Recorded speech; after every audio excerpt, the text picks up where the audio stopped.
നമസ്കാരം. രാഹുൽ മാങ്കൂട്ടവുമായി ബന്ധപ്പെട്ട് ഇന്ന് വന്നിട്ടുള്ള ഒരു വാർത്തയാണ് ഡിവൈഎസ്പിക്ക് സസ്പെൻഷൻ. തിരുവല്ല ഡിവൈഎസ്പി നന്ദകുമാറിനെ സസ്പെൻഡ് ചെയ്ത വാർത്ത. രാഹുൽ മാങ്കൂട്ടവുമായിട്ട് തിരുവല്ല ഒരു ആശുപത്രിയിൽ എത്തിച്ച് തെളിവെടുപ്പ് നടത്തിയ കഥ പറഞ്ഞിരുന്നു. രാഹുൽ മാങ്കൂട്ടത്തിനെ അറസ്റ്റ് ചെയ്തിട്ട് പല സ്ഥലത്തും കൊണ്ടുവരുന്നു തെളിവെടുപ്പ് എന്ന് പറഞ്ഞിട്ട്. സത്യത്തിൽ ഇത് തെളിവെടുപ്പല്ലെന്ന് എല്ലാവർക്കും അറിയാം.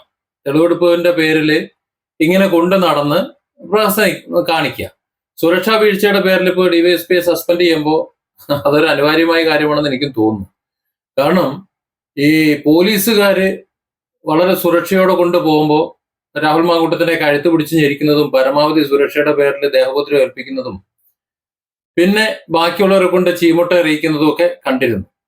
അതുകൊണ്ടാണ് ഈ തെളിവെടുപ്പ് എന്ന് പറഞ്ഞ് കൊണ്ടു നടക്കുമ്പോൾ സാധാരണഗതിയിൽ ആരും അറിയാതാണ് പോവാ, ആള് കൂടാതിരിക്കാൻ വേണ്ടിയിട്ട്. പ്രത്യേകിച്ച് രാഹുൽ മാങ്കൂട്ടം MLA ആവുമ്പോൾ ആള് കൂടും, നല്ലോണം കൂടും. പലരും അവിടെ കൂടാൻ സാധ്യതയുണ്ട്. അപ്പോൾ അതൊക്കെ കണക്കാക്കിക്കൊണ്ട് ആരും അറിയാതെ ആരെയും അറിയിക്കാതെ വേഗം ചെന്ന് തെളിവെടുപ്പെല്ലാം നടത്തി ആൾക്കാർ കൂടുന്നതിന് മുമ്പ് അവിടെ നിന്ന് സ്കൂട്ടാക്കുകയാണ് പതിവ്. അതായിരിക്കും ചെയ്യേണ്ടിയിരുന്നത്. എന്നാൽ രാഹുൽ മാങ്കൂട്ടത്തിന്റെ കാര്യത്തിൽ അത് ഉണ്ടായില്ല.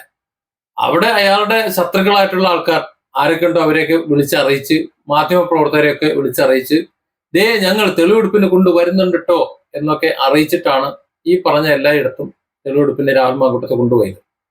അന്നേ സത്യത്തിൽ കലിപ്പുണ്ട്, അത് ജനങ്ങൾക്ക് മനസ്സിലായിരുന്നു. ഇത് രാഹുൽ മാങ്കൂട്ടത്തിൽ തെറ്റ് ചെയ്തിട്ടുണ്ടെങ്കിൽ അയാളെ ശിക്ഷിക്കുന്നതിനോ അയാളെ പിടിച്ച് ജയിലിലിടുന്നതിനോ ആർക്കും എതിർപ്പുണ്ടാവുമെന്ന് എനിക്ക് തോന്നുന്നില്ല. പക്ഷേ അതിന്റെ പേരിൽ ഇങ്ങനെ പ്രഹസന നാടകങ്ങൾ കളിക്കുമ്പോൾ അതൊരു സുഖം പോരാ. ആ സുഖം പോരായ്മയിൽ നിന്നാണ് ഈ അമർഷവും കാര്യങ്ങളൊക്കെ വരുന്നത്. സത്യത്തിൽ ഡിവൈഎസ്പിയെ നന്ദകുമാറിനെ സസ്പെൻഡ് ചെയ്തു എന്നുള്ള വാർത്ത കേൾക്കുമ്പോൾ ആൾക്കാർ പ്രതികരിക്കാത്തതും അതുകൊണ്ടാണ്. അല്ലെങ്കിൽ നമുക്കറിയാലോ, ഒരു പോലീസ് സേന എന്ന് പറഞ്ഞാൽ ഒരു വളരെ റിസ്ക്കിലാണ്, ഭയങ്കര ടെൻഷനാണ്. അത് പോലീസ് സ്റ്റേഷനിലൊന്ന് പ്രതിയായിട്ടെങ്കിലും ഒന്ന് സ്റ്റേഷനിൽ ചെന്ന് ഇരുന്ന് നോക്കിയാലേ അറിയാൻ പറ്റുള്ളൂ അവരുടെ നെട്ടോട്ടം, അങ്ങോട്ടോട്ടോ ഇങ്ങോട്ടോട്ടോ ഒക്കെ. ആ കലിപ്പെല്ലാം കൂടി ആ ചെല്ലുന്ന പ്രതികളുടെ മണ്ടയിൽ തീർക്കുകയാണ് അവർ ചെയ്യുന്നത്. പക്ഷെ രാഹുൽ മാങ്കൂട്ടത്തിന്റെ കാര്യം ഇതല്ല.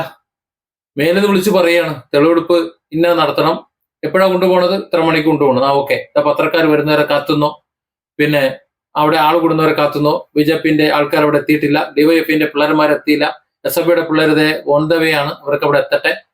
ഇങ്ങനെ പ്ലാൻ ചെയ്തിട്ടാണ് സത്യത്തിൽ ഇത് നടന്നത്. അപ്പോൾ സുരക്ഷാ വീഴ്ച എന്ന് പറഞ്ഞതിൽ അക്ഷരാർത്ഥത്തിൽ അത് ശരി തന്നെയാണ്. ഇവിടെ പറയുന്നത് DYSP അവിടെ ഉണ്ടാകണമായിരുന്നു, അങ്ങനെ ഉണ്ടായില്ല, അതുകൊണ്ടാണ് സുരക്ഷാ വീഴ്ച എന്ന് പറയുന്നത്. പക്ഷെ യഥാർത്ഥത്തിൽ സുരക്ഷാ വീഴ്ച അതിന്റെ അപ്പുറമായിരുന്നു. രാഹുൽ മാങ്കൂട്ടത്തിനെ മനഃപൂർവ്വം അവഹേളിക്കും. ഇനി ആരെങ്കിലും പടക്കമോ ബോംബോ വല്ലോണം എറിഞ്ഞെന്ന് ആലോചിച്ച് നോക്ക്. അല്ല, അതും ചെയ്യാമല്ലോ. കണ്ണൂർ മേഖലയൊക്കെ ആണെന്നുണ്ടെങ്കിൽ ഇപ്പോൾ വടകരയൊക്കെ ഒന്ന് കൊണ്ടുപോകണമെന്നൊരു പൂതി ഉണ്ടായിരുന്നു. സംഗതി നടന്നില്ല. വടകരയിലെ ഹോട്ടലിലൊക്കെ ഒന്ന് എത്തിച്ച് തെളിവെടുപ്പ് നടത്തണം എന്നൊക്കെ ഉണ്ടായിരുന്നു. അങ്ങനെ എന്തെങ്കിലുമൊക്കെ ഉണ്ടായിരുന്നെങ്കിൽ ബോംബ് പൊട്ടുമെന്ന കാര്യത്തിൽ സംശയം വേണ്ട. ചുരുക്കം പറഞ്ഞാൽ ജീവൻ തന്നെ നഷ്ടപ്പെടുന്ന ഒരു കഥയാണ് ഇവിടെ. പോലീസുകാരെ 4 പേരുടെ ജീവൻ പോയാൽ ഇപ്പോൾ പാർട്ടി പ്രവർത്തകർക്ക് എന്താ? പോലീസുകാർ അവരുടെ കുടുംബക്കാർക്ക് പോയി.